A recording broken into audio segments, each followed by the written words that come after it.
Welcome back to the Backlog Podcast. I'm David Gumley, Managing Director at Adaptivate Australia, and I'm delighted to be joined today by one of rugby league's most celebrated players, Anthony Minichiello. Mini, welcome. Dave, thanks for having me, mate. Appreciate it.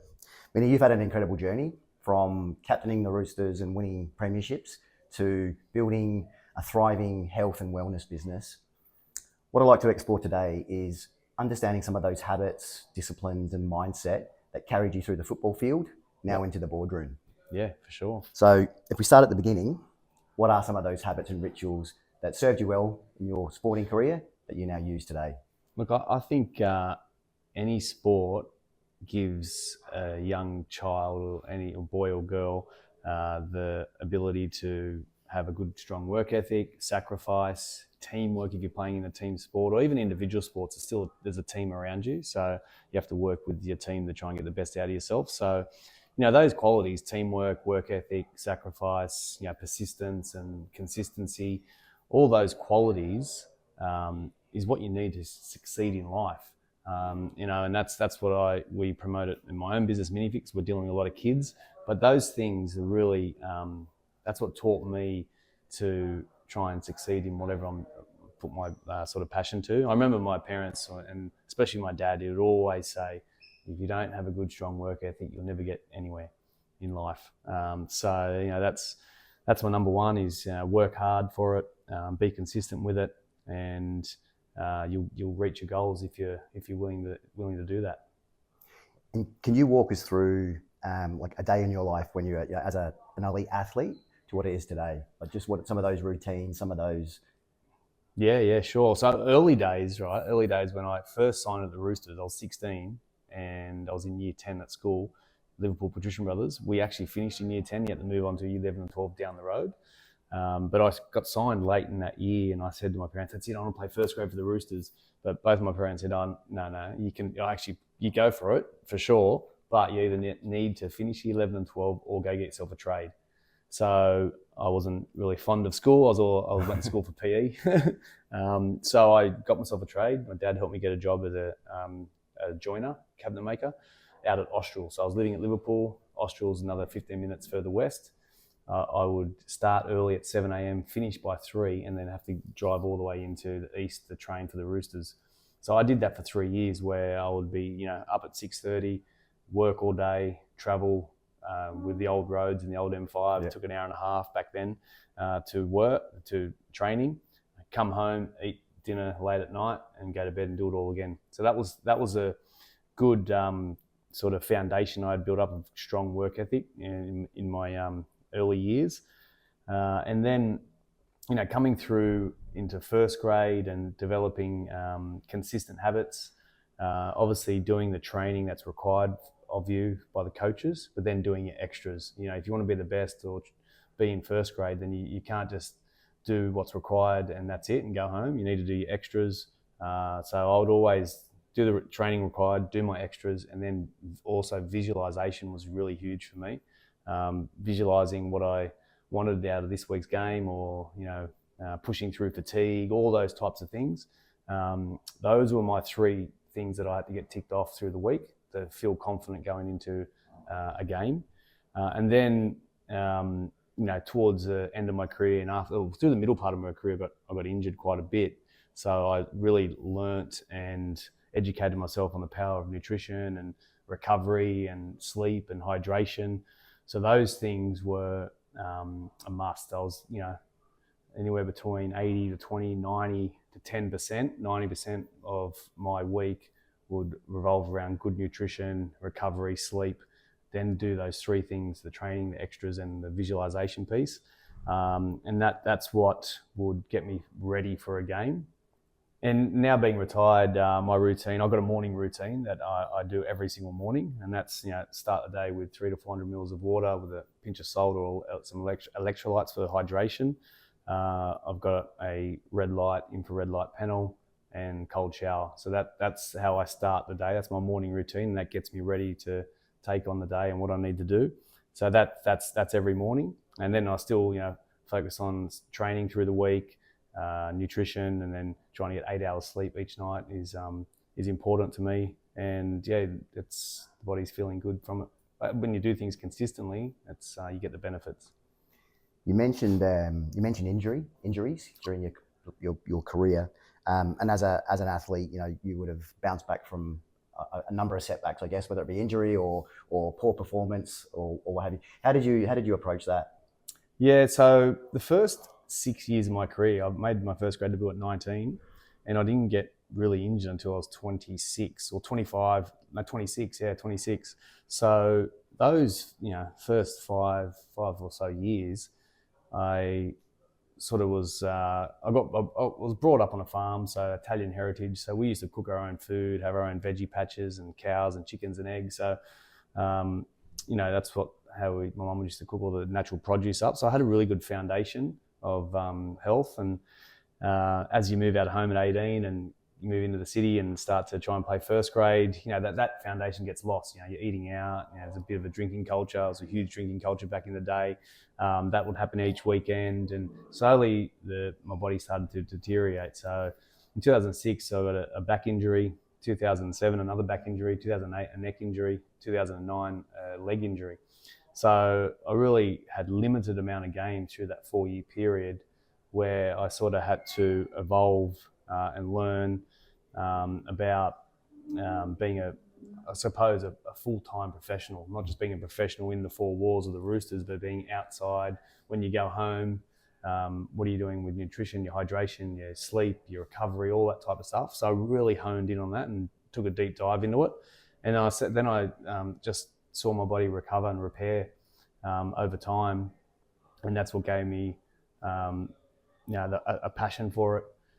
So it was a great learning curve, I think, through the middle part of my 20s, and how I could, adapt and become a much more professional sort of person and player from that.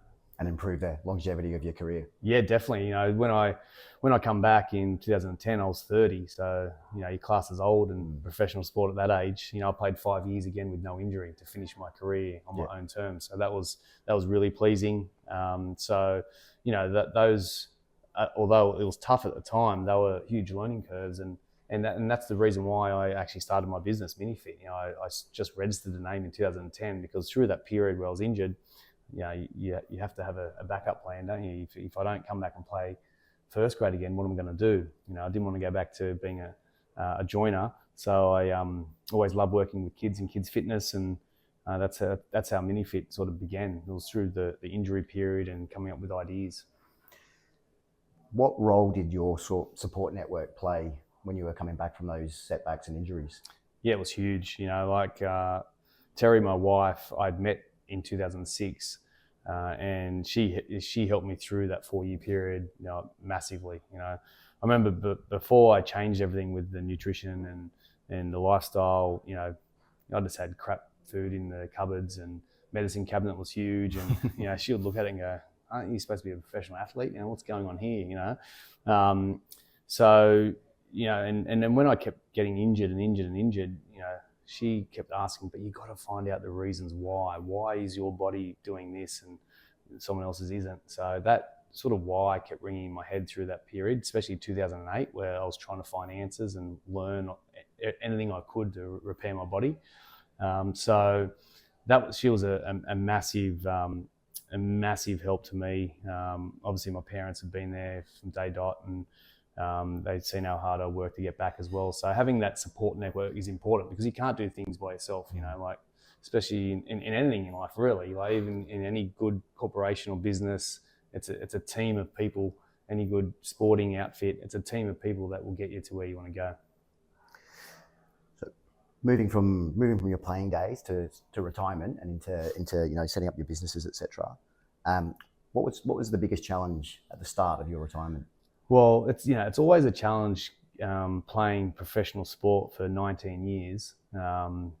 Leaving year 10 and that was my goal straight away, right? So I was 16, and then you retire at 34, and it's like, what do you do next, right?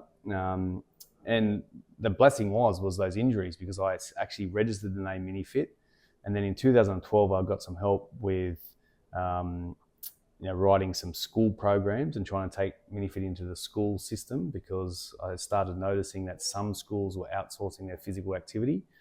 And we had a couple of schools on board and offered it for free for a few schools. And that's when I was still playing. And then I retired at 2014 and moved into running holiday clinics for kids with RSLs, bowling clubs, leagues clubs. But I also, when I retired, I had a full-time position at the Roosters. So my transition was smooth, but I still found it was a 4-year transition from me, working at the club, coming into the same precinct every day, have that slow decline of you're not an athlete anymore and you're trying to build a business. And even saying to people, oh, yeah, I've got a business called MiniFit, it's like felt weird to me saying that after I retired because I was an athlete. And it wasn't until like 4 years, 4 years after I retired, you start to feel comfortable saying I've got my own business, I'm running my own business, I'm building it and all that type of stuff. Because you got to think everything's given to you as a professional athlete. Your schedule's there. That's your week. That's your next week. You're flying here. You're playing there. Everything's laid out for you. And when that finishes, that's all gone. You got to run your own diary. You got to run your own emails. You got to do everything, right? So that's a massive transition. And I know why people struggle with it, because if they're not connected to a club and they've chopped and changed through their career, then when they finish, they're just left out on their own to do this. And I was lucky that I had the Roosters to come into every day and to help me out and to transition into my own business. And very grateful for that. And even though the transition was smooth, I still think it took 4 years. On that, how does the club today support players in preparation for retirement? You mentioned about the scheduling and planning your day, etc. Which sounds basic, but players, they've been used to, as you say, sort of looked after essentially for best part of 20 years. Yeah. What does the club do today to help those players prepare? Well, in the younger space, if you're under 21s, and this is a blanket rule with the NRL, if you're under 21 and you're playing in the 16s, 18s, 19s, wherever it may be, you need to be working or studying, otherwise you're not allowed to play, which is great. So there's always a backup plan for these young kids.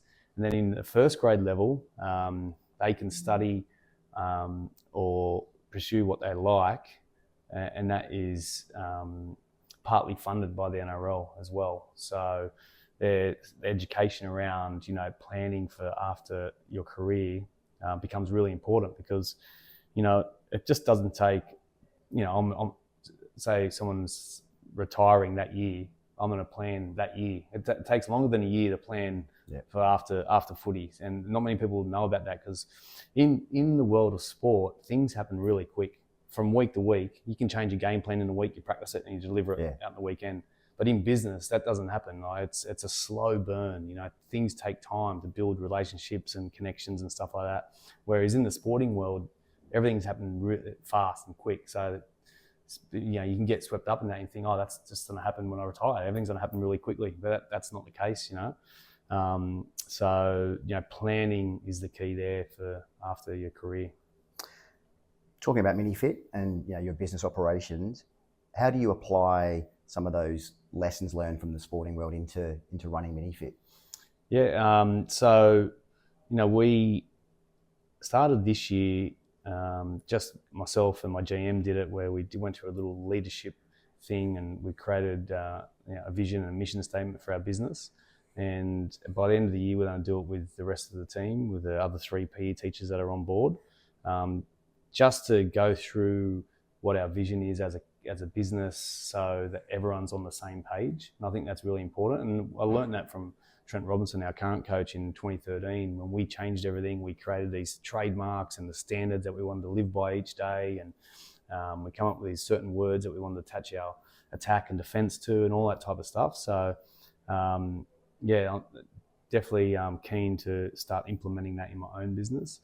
Obviously what we mentioned before, good strong work ethic and consistent behaviours will really come through, and having a goal for the business and a vision is important as well, not just sort of working day to day and no one really knows the vision of it.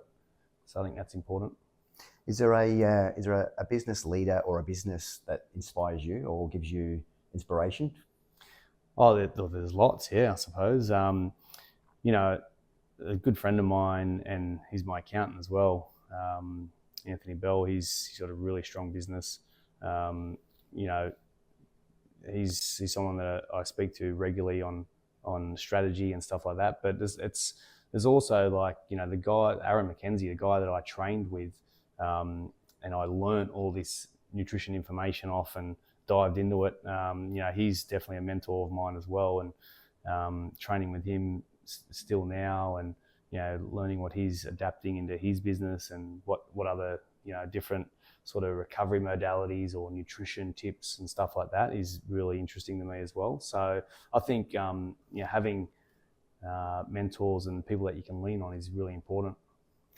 As someone who's been used to, you know, operating in a high performing culture here at the Sydney Roosters, how do you get your team? How do you sort of create that high performance culture within your business and with your staff and people? Yeah, so, you know, ever since I come to the Roosters, like the leadership from top down, you know, Chairman Nick Politis, no more passionate person about the Roosters than Nick. You see how strong his leadership is, and then the board really back him as well. And it's just from the top all the way down. It just filters down. So from the board level to the staff, the commercial staff, the whole team behind the four walls of the Roosters, then it goes down into the coaching staff and players. It just filters down from the top, and it just drip feeds down. So if you've got sort of strong leadership at the top, then that definitely carries through. So yeah, for me and my business, which we're small at the moment but growing, for me it's still getting out there and getting my hands, not, you could say getting your hands dirty, but getting out there and running programs with my PE teachers and seeing how, you know, myself and the other teachers want to deliver our programs to the children, sort of uplifting them, giving them confidence, building their self-esteem is really important in the MiniFit. You know, you know, teaching them how to grow up healthy and strong. You know, we've got 5 foundations. Obviously, physical activity is one. You know, hydration, nutrition, sleep, screen time. Mm-hmm. So we, you know, if it's a 10-week program through the school, we spend 2 weeks on those foundations mixed in with our physical education. So we give them tips to go home with, and, you know, trying to set them up and create healthy habits at a young age, so then they're lasting as they move into their secondary years. That's a massive thing at our business. That's what we try and teach. And just to sort of wrap things up, what does the future state of MiniFit look like? What's the plan, the vision?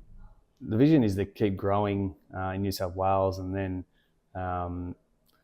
not trying to sell it off, but, like, you know, partner with a company that wants to take it Australia wide. Like, the more kids that we can reach is what we want, really. You know, we want to give these kids tools to have these healthy habits so they can grow up healthy and strong. You know, it's you know, in this modern age, there's ultra processed food all around us. You can hit a button and it gets delivered to you. You can be on the screen all day, all night.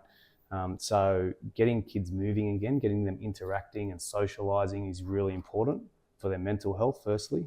But also, we know how good exercise is for our physical health, but just building new connections and not meeting people on the screen, you know, meeting people face to face again and making new friends. That's what sport gives lots of people. So the more kids that we can reach, the better. You know, we're just in New South Wales at the moment, but I'd love to grow that Australia wide, and, you know, New Zealand, who knows? Yeah. Mini, what a ride. Thanks for sharing your story with us today. And I look forward to seeing what comes next. I appreciate that. Thanks for having me. Cheers, Mini. Thank you. Thanks, mate.